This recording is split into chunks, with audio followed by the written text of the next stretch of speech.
Bagaimana kabarnya semua? Sehat? Nah, oke, sebelum kita mulai proses pembelajaran kita, ada baiknya satu orang yang pimpin doa kita. Oke, Budi, pimpin doa kita hari ini.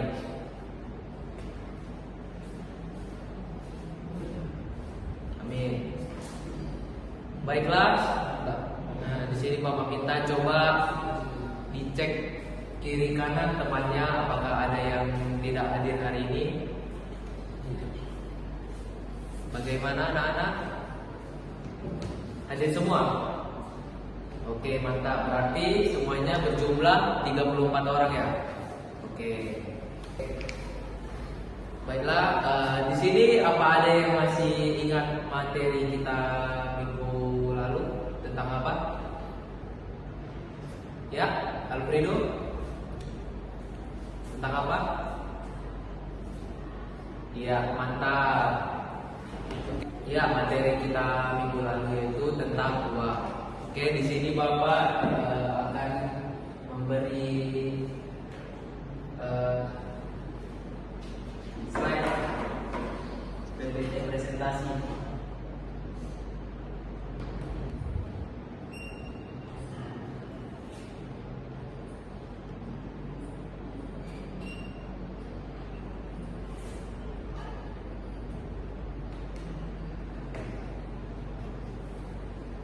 Oke, di sini sebelumnya ada yang bisa mendefinisikan apa itu uang? Iya, Rudi, bisa jelaskan apa itu uang? Oke, mantap. Di sini juga uang juga bisa didefinisikan sebagai bentuk fisik, yang dimana bentuk fisik atau kertas dan logam, serta bentuk digital yang kini semakin berkembang di era saat ini.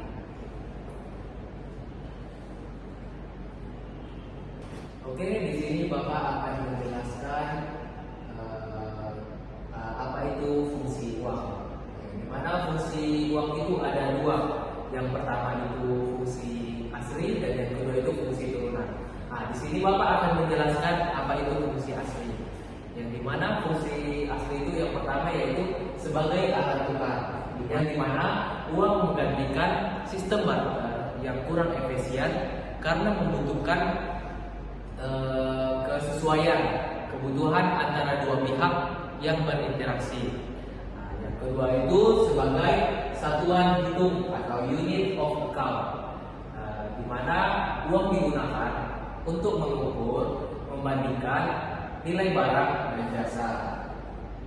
Yang ketiga itu sebagai penyimpanan nilai atau store of value, yang dimana uang dapat disimpan untuk digunakan di masa depan tanpa mengalami penurunan nilai yang signifikan.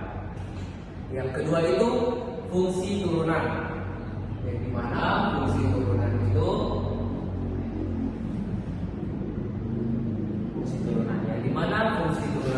pertama sebagai alat pembayaran yang sah, yang artinya yaitu digunakan untuk membayar utang, pajak, dan kewajiban lainnya. Yang kedua itu sebagai alat penimbun kekayaan, di mana uang dapat dikumpulkan dan digunakan sebagai alat investasi atau tabungan. Yang ketiga itu sebagai alat penggerak perekonomian, di mana dengan adanya uang, transaksi ekonomi dapat berjalan lebih lancar, meningkatkan konsumsi dan produksi. Baiklah,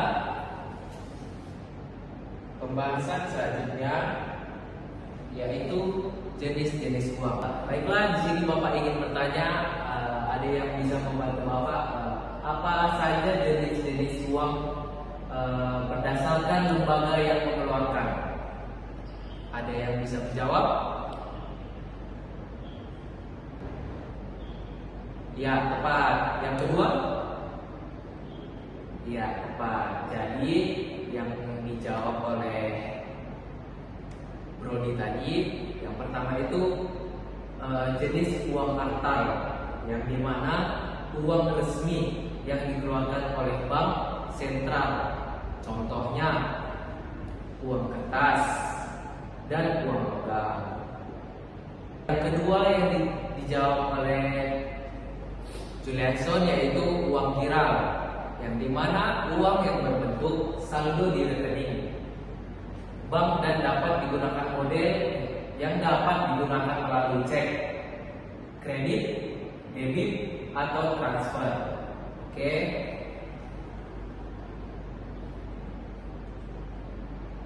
Selanjutnya yaitu teori uang dalam ilmu ekonomi. Baiklah, di sini Bapak akan menjelaskan selanjutnya yaitu tentang teori uang dalam ilmu ekonomi. Yang pertama itu teori kuantitas uang atau quantity theory of money, yang dimana teori ini dikembangkan oleh Irving Fisher dan dinyatakan dalam rumus MV sama dengan PT, yang dimana M yaitu jumlah uang beredar, yang kedua V yaitu kecepatan peredaran uang, dan P yaitu tingkat harga, dan yang terakhir itu T yaitu volume transaksi. Teori ini menyatakan bahwa jumlah uang yang beredar berbanding lurus dengan tingkat harga barang. Yang kedua itu teori Keynes tentang uang. Keynes mengemukakan bahwa uang tidak hanya digunakan sebagai alat tukar, tetapi juga hanya untuk berjaga-jaga dan spekulasi. Permintaan uang dalam teori Keynes terbagi menjadi 3. Yang pertama itu transaksi, yang kedua itu kehati-hatian, dan yang ketiga itu spekulasi. Yang dimana transaksi yaitu untuk memenuhi kebutuhan sehari-hari. Yang kedua itu kehati-hatian, dimana untuk menghadapi kejadian yang tak terduga. Dan yang terakhir itu spekulasi, dimana untuk memperoleh keuntungan dari perubahan suku bunga dan investasi.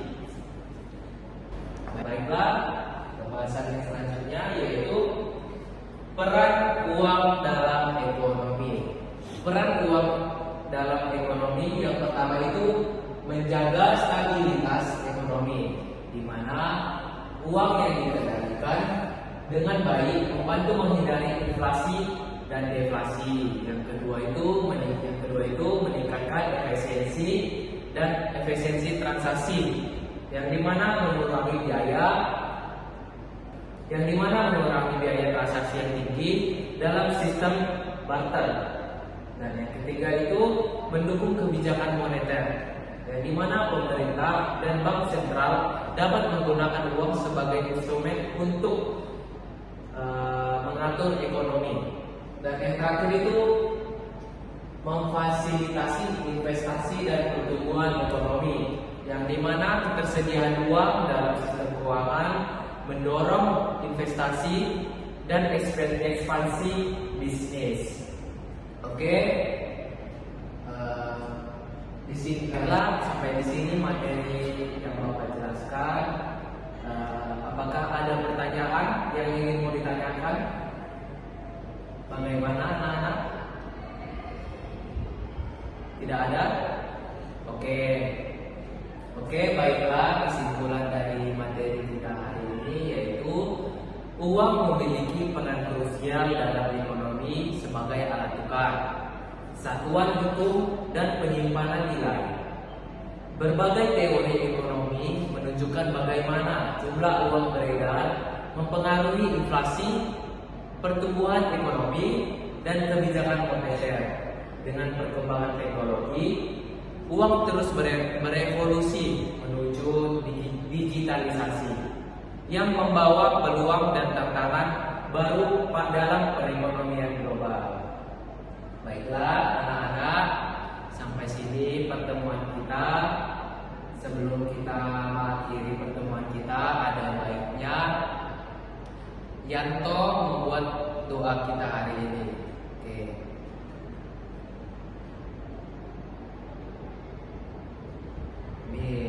Oke, sampai di sini teman kita. Selamat siang. Oke, sampai di sini pertemuan kita. Selamat siang anak-anak.